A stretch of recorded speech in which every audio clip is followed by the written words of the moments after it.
Donald Trump's deportation campaign is stretching detention facilities to their absolute limit. Last week, NPR reported that the government was holding more than 48,000 people in immigration detention. Now, ICE is only funded to hold 42,000. Today, NBC News confirmed there are more than 51,000 people in custody.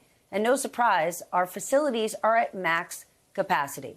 And here's what is worth noting and what I want to talk about tonight. Almost 90% of people who are being held by ICE are in facilities that are run by private, for-profit companies. For tonight's Spotlight conversation, I'm joined by Shannon Heffernan, staff writer for the Marshall Project. She focuses on prisons and jails across the U.S.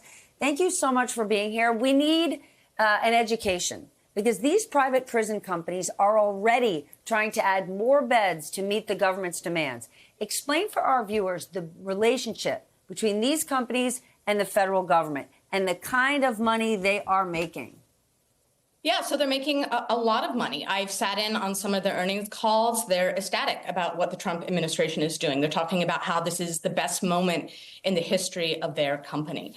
And in some cases, they're contracting directly between the federal government and these private detention facilities. But there's also cases when they're using these sort of interesting pass-through contracts where they're actually contracting with local governments who don't run the jails, they don't operate the jails. They're simply doing that pass-through contract so that the federal government can move faster and not use a traditional bidding process. The LA Times reports that because of the backlash to the immigration raids there, the city of Glendale has ended its contract with ICE to house its detainees. What happens if more cities start doing this? Yeah, so one way that ICE is finding capacity right now when it's really strained is they're going to local jails and they're saying, can you rent us jail space? And Tom Homan has made it very clear that he's desperate for this space. He spoke at the Sheriff's Association and said, look, we'll do fewer inspections, right? We'll not have as many standards to make it easier for you to house people. So it's clear that they need that capacity. I think where you would maybe see more of a strain is if some of these local entities also said, we're not going to do those pass-through contracts that I mentioned before, since a lot of this capacity is private detention. I think that would leave the federal government scrambling to figure out how they would get those contracts to work then in a quick way. Let's talk about our country's prison system in general.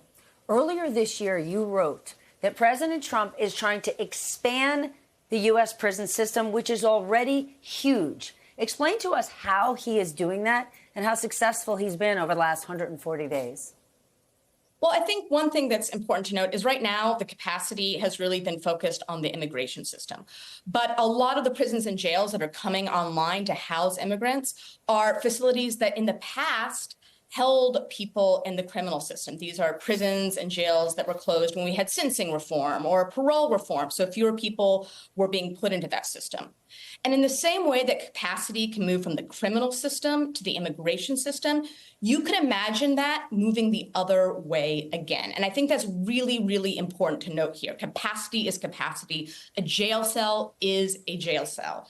So I think when we think about detention capacity, we need to think about those two systems together. And when you know that they can put more immigrants in prisons and jails, they're also building that muscle that could be turned around and used to put citizens in jails. When Trump talked about sending people to El Salvador, it originally started with immigrants. And he said, I wouldn't close the door to doing that with U.S. citizens either. Well, that's the what, but I don't want you to leave before telling us about the who. The man running the Federal Bureau of Prisons for President Trump. What can you tell us about him?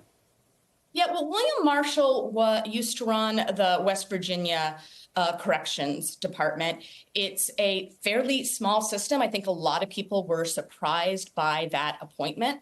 He doesn't have a super high profile. He's only been in that position a few weeks. So I think a lot remains to be seen about how he'll run the prison system. I think what we do know is from other Trump officials like Pam Bondi is there is an interest in possibly expanding the prison population. We see that she put out sentencing memos that would allow prosecutors to pursue longer sentences. So I don't think I would be surprised if you see the criminal prison system expanding under his leadership.